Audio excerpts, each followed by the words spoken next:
Hello and welcome back. Today we will be doing a recap of Game 3 in Victoria 3 of the 3v3v3 of patch 1.3 for all the threes in all of the places. We will be doing a recap of the game, and then we will be briefly touching on kind of talking about the draft or just country rankings in general, as well as talking about next week and a very small rule change. And so let's jump into it. So first of all, this game was absolutely wild. There was a ton of stuff going on. There was a ton of PvP wars all throughout, and there was just a huge shifting sands type of thing, and overall it turned very interesting. This is the map at the very end, which of course is not your normal looking map. Poor Mexico, under the thumb of the East India Company. So let's jump into the draft, which I thought was very, very interesting. Going in, these were my power rankings for the countries, and we had a different draft order than normal. We had the draft order that's in the bottom right, where you see pick order of Team 1 gets picks 1, 5, or is that, yeah, 1, 5, and 9. Team 2 gets picks 2, 6, 7, and Team 3 gets picks 3, 4, and 8. So let's get into the draft. First pick was Austria, which I think is a very interesting strategy. They were going for the German unification idea, which, as you might be able to see, was successful in the game. And doing this, they kind of lock in the strategy, because once Austria is picked, Austria is much stronger than Prussia, and it disincentivizes other people from taking Prussia, because you can no longer Austria can block you, so this sort of thing. And so they try and lock in their strategy. Notably, I had Austria at 6th pick. I think independently it's not all that strong, but again, you are trying to commit to a strategy, which they were able to successfully perform. Second pick was France, which I think is probably the strongest pick right now. It might be a little bit strong or weaker here in 1.3.5 specifically, because of all the radicalism. I'm not sure exactly, but they start out with one of the strongest militaries. They're just very flexible. They have a strong economy. They have enough navy to do variety of things, and so it's just a very, very strong pick.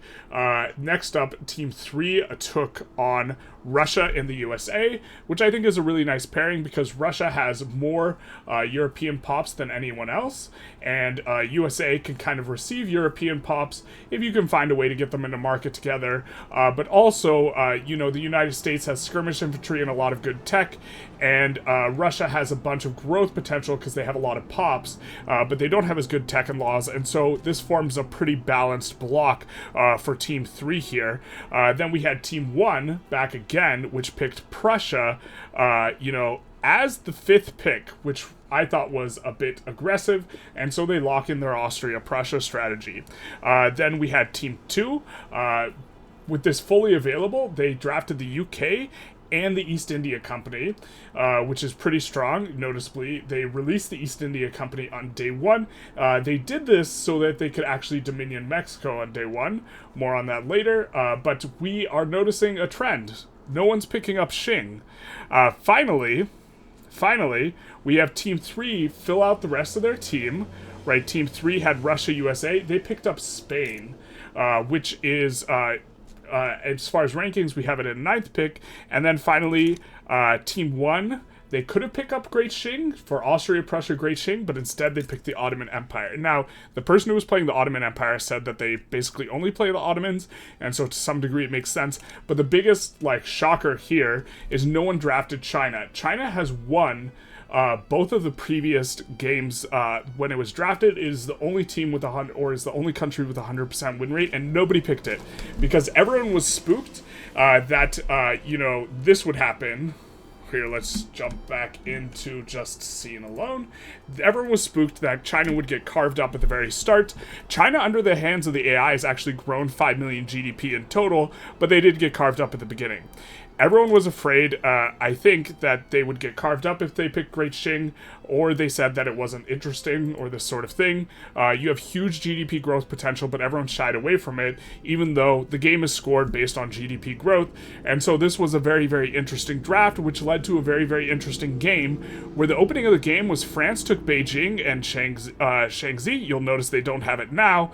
The Mongolian state, I forget exactly when it was released. And the USA opened with taking this. Now, just a reminder of what the teams were, it was Austria, Prussia, Ottoman Empire. It was USA, Russia, and the Spain, and it was UK, France, and East India Company. The stream generally agreed that UK, France, East India Company was the strongest draft, and you know, this was kind of the other two kind of looked roughly similar-ish. I think Russia, USA, Spain is probably a little better than Austria, Prussia, Ottomans, but I'd rather play Austria, Prussia, Ottomans. But moving on, USA kind of opened up trying to take some Chinese dirt here. They had a very interesting idea, which is to go for the releasable Yunnan somewhere down the road, which they can go, moving forward next week or this week, because we will be trying to continue this session as long as not too many people drop out.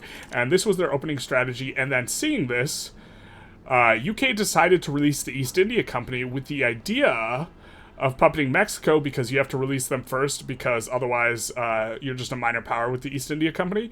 And they puppeted Mexico, which is one of the most efficient wars in terms of one war per like infamy. It's not that much GDP, so eventually it'll get annexed. It'll only be 10 million.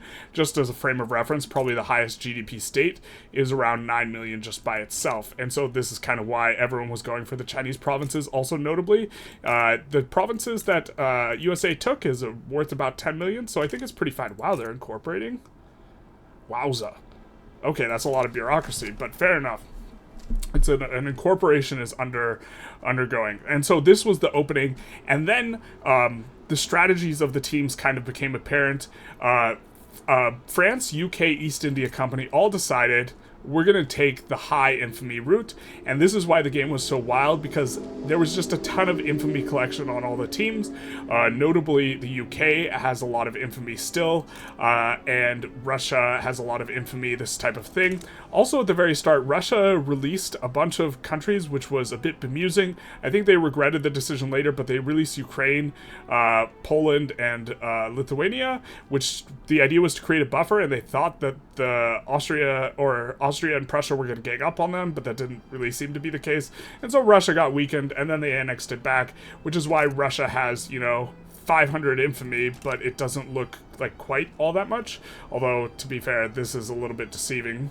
This just looks like normal Russia borders, and then you realize it's extra stuff. And so everyone was just rampaging through. And then the score started looking really, really good for, more than double. I think UK, France, East India Company had like around 30 million total growth, and was looking just absolutely primed, caked up. And, the other teams were on like 9-10 million. And so the teams, teams 3 and 1, so that's the Russia, USA, Spain team, and the Germans with the Ottomans ganged up on UK, East India Company, France in 2 wars. And there was 2 really big wars. They were trying to cut down to size on France and the UK. They managed to defend the UK cut down to size because Russia didn't move their capital. They kept their capital in Ingria. They have since moved it, probably somewhere deep here. Oh, Moscow. Okay, fair enough. But the UK was able to survive the war against Russia because they could enforce on Russia first, because they could land the capital here in Ingria. So that was a little bit of a mistake, but the France got cut down to size. They lost several hundred infamy, and they lost around 50 million GDP. They had a huge chunk of the Japanese shogunate. They had a huge chunk of China. They had a bunch of, I think they had some puppets and this sort of thing, and they just got clapped. And so it was very interesting to see, the tripedal balance coming into play, because teams 1 and 3 united against team 2, which was looking out ahead. At the same time, team 3 has been accruing infamy, right? They have 100 or nearly 500 infamy here. The USA doesn't have too much infamy, which is, they've been chilling. They've been kind of doing a more efficient route with Peru, Bolivia, and here. And then Spain also later got cut down to size. Spain had puppeted Brazil, Portugal, and Morocco. Spain got cut down to size in a sort of retaliation from Team 2 onto Team 3 a little bit later. And so there was just this big, huge war, that was going on for for quite a bit, or a series of wars, both on France, the UK, and then on Spain. And so this was really, really interesting. And then, I think it was after this, might have been before this, then Germany unified and started popping off. And very notably about the German team, they only had the Austrian player acquiring a ton of infamy. Prussia was staying low infamy. Ottomans have been staying low infamy, and the Austrian player got annexed by the Prussian player, which completely got rid of their infamy and then released Hungary for the Austrian player to play as. Hungary notably has a huge GDP, and so then, Team 1 kind of snaked their way through, and they had truces with Team 2, that's the UK, France, East India Company. They had truces with these boyos, and so there was nothing that Teams 2 and 3 could do to try and really put an end to it, until like the very end of the session, which is what this war is about, this huge world war that is coming up, against Germany here, going for East Galicia, and they still had to put stuff in, and this is the note that we ended the session on. Now, let's take a look at the score here that we had at the very end of the game, just taking a look at the growth and this sort of thing. The game is scored in two ways, both nominal growth and percentage GDP growth. The percentage here is the percentage of your starting GDP, so if you double, it will give you 200% in terms of the score. It's the same as doing percentage growth, but it's just, I think that this aesthetically looks better. We see that Team 1 was by far the biggest, not by far the biggest in nominal growth, but they were the biggest in nominal growth and percentage growth here, and so they grew 112 million and 333%, and they notably cannot be cut down to size here, so they were in first place. In second place was the team that won on nominal growth, because we're giving the tiebreak to that. First place got 7 league points, and both second and third got 3 league points. The second place team was France, UK, East India Company. They did quite well as well. They had nearly as much nominal growth and quite a lot less percentage growth, and then Russia, USA, Spain won on the percentage growth relative to teams 2, but this is kind of the way things shook out as. So, this was kind of the end of the game. We will be continuing this game next week, assuming not too many people drop out. There's one person who said they couldn't come. That was the Spain player. Another player, I forget what country he was playing, informed me that he could also not come this week. I think if 3 people can't return, we might, we might do a new one this week. If that is the case, feel free to join the Discord and put and my axe in the LFG section, and this will sign up in the event that we have a new game. But we are hoping to continue this game because this one, it seems fairly well balanced, still fairly interesting, and we have this World War situation. As far as scoring goes, we will be using the previous week's scoring, so they will be scored based off of their start from the 1936 date, and so Germany, Hungary, and Austria are still in first place going into the very start here, and so teams will be incentivized to continue the sort of relation they had before, and this was the way it'll be scored. And so it was a very, very exciting game. Lots of wars, lots of PvP action. We saw like the USA's Mexico get snaked, which traditionally they will go for it. East India Company, huge expansion. There's a ton of infamy on all the teams still, and so this is quite interesting because the cut down to size CB did come into huge effect on France, and so we're seeing how having competent players playing, not the AI, being able to be cut down to size is a pretty distinctively big thing, and so this is kind of where we left off. Now, kind of moving forward, just talking about power rankings, and as well as, let's jump into this one. For talking about, just kind of quickly, my thoughts on how these might change, I'm going to wait until the end of next session to give an updated tier list, and so this is the same tier list as we had going into week 3, but a few thoughts is, one, it has come to my attention that with Great Qing specific, or actually with a lot of the more backward countries, the countries that don't have very good laws, you can use the regime change law, or the regime change CB, one of your allies enforcing on another in order to help change your laws, because it gives you a great deal of control whoever you have in government, whether it's the intelligentsia, the armed forces, the rural folk, when you enforce the regime change, it will give you laws in that direction. So if you have rural folk, it'll like move you towards enforcing something like homesteading, like in the case, which it can be very, very good for enforcing particular laws, and it gets rid of some of the disadvantages of Great Qing and Russia specifically. In particular, Great Qing is, they have a lot of vulnerability, but like, you can get on to, having some semblance of military relatively quickly on them. You can get line infantry, Napoleonic warfare, and just have a really big military, and then you can defend yourself. They're not very good at defending themselves at the game start, but I think that Great Qing might even be first pick now, despite the fact that it did not get picked at all this week, which was wild to me to watch. I think that, Russia might be a little bit better with the idea of the regime change, and maybe Russia's in second place, but I also think that France having the strongest military on game start is a pretty big deal, especially if you can get, a vulnerable pick along with a pick like France to help escort it. So like France, Great Qing together is just an insane type of combo, although that will be hard to draft.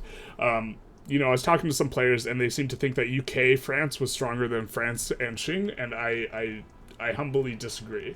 United Kingdom, we saw actually able to defend a war that they, were enforced on. They were patrolling with, I think, like 12 navies or something to try and catch the multi-lands on them. And, maybe the vulnerability is not so bad. They have a lot of potential for growth because they have a ton of subjects. And so they're getting a ton of money to facilitate construction. And so that's something that's kind of hard to quantify. I think in particular on them, you don't want to go up to too high of infamy. But I think what they might do now is they might switch to the revolt.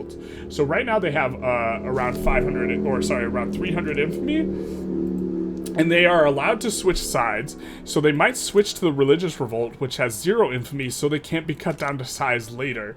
And so this is an interesting idea. But I do think that the UK, is pretty well, I like where they're at.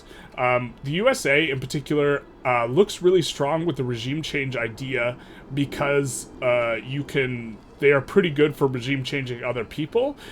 They also start out with skirmish infantry. This is pretty good. And another thing about the USA that we kind of haven't really talked about too much is you can reset your infamy. They start out with a subject in the Indian Territory, but that's it. If you get 100 infamy worth of stuff before you enforce your first war, you can have an ally cut down to size you. Which is going to make, which is something that nobody's done yet, but I think that it's going to be more important moving forward because we saw what happened to France where they got eviscerated and they lost over half of their GDP. And so moving forward, I think countries that start out with no subjects are actually a little bit more valuable because if you get enforced on when you have a bunch of subjects, if it's within 10 years of the start date, when you get cut down to size, you release all your subjects. So the United States doesn't have a whole lot of subjects, and so there's not a whole lot to release. And so like kind of moving into the tier list and just talking about it, oops, that's not the tier list. That's the tier list. That's a knife.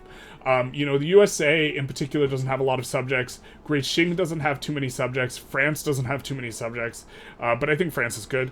Austria might be a bit of a sleeper. I've thought it was reasonable that Austria gets first picked, and I've been seeing Austria just perform like very, very poorly, and I've been commenting that I think Austria-Prussia combo is good, and so I do feel somewhat vindicated having seen this German Empire come on up in the game. And so, moving forward, early picking Austria might make a lot of sense, because even if the pick itself is not that strong, no one's going to want to pick Austria after you pick Prussia, and just similarly to how people are generally... Well, actually, I think, no one's going to want to pick Prussia after you pick Austria. And so I think that in doing this, you kind of lock in yourself for a really good pair. And we might see a lot of first or early pick Austrias. And how should I say this? This wouldn't, for me, make me move them up on the power rankings, because it is not the fact that Austria is so strong that makes it such a good first pick, but rather the fact that... you know, it has such a good combo with Prussia, and Prussia is not an appealing pick otherwise that makes Austria look particularly good. And so it's weird to think about that and how to quantify. We are going to talk about the East India Company. We are going to have a rules change for, because if it is drafted by a team that doesn't have the UK, it creates this really awkward situation. And the situation here, why don't we move this over when we're talking about this? And the situation is that the UK will be in charge of the war if there's a war on the East India Company, and so the UK can just capitulate to the war, and so they can give whatever they want up from the East India Company. And so the East India Company, since they don't negotiate their own war, what we did for this session was we said that you can't enforce the UK cannot intentionally capitulate war goals to their team if the East India Company is on a different team. But moving forward, the rule is going to be the UK just has to release the East India Company, because even if you're not intentionally just capitulating goals, you could just intentionally lose a war very easily. And so this is going to resolve this. This is going to be true with any subject. You have to release them as soon as the game starts moving forward. But I think the East India Company is really good, and I think the East Company, their biggest weakness is they have bad laws. They actually have decent tech, and so the East India Company might be just way, way, way better than we are ranking here. I'm probably going to be moving them up, which is awkward because I think Austria is a really good pick, but when you can regime change the East India Company and get rid of serfdom, get rid of traditionalism. The big one's getting rid of traditionalism, right? If you can get rid of traditionalism on them, you have traditionalism on Russia, traditionalism on Great Qing, all of the three of these picks get way, way, way, way better in light of the fact that you can regime change. And no one's done it yet, but it is a feature of something that you can do. And so, East India is going to look pretty good in that regard, especially also on top of the fact that you now have to auto-release them. So they are going to be particularly powerful. I wouldn't even be surprised if they're like a top 3 or 4 pick. In actuality, but we're not updating the tier list yet. We did see Prussia finally able to perform. Notably, they are the ones who form North Germany here. But it's a pick together with Austria. I'm curious to see if people will actually pick up Prussia when someone else has Austria. I don't think they will, but this is perhaps a fine enough strategy. But you just gain so much GDP from annexing all these tiny German miners, specifically in the northern Germany. And so this potential for growth, this is why, Team 1 has so much growth despite not having a lot of, in addition to focusing on eco more than like military and being more efficient with how much they're spending on military, this is why they were able to grow so much, despite not conquering a whole lot. And so they're in an excellent spot. Although with the war we have going on here, I'm expecting to see Austria released and or Prussia released. And so we might see a pretty severe kneecapping.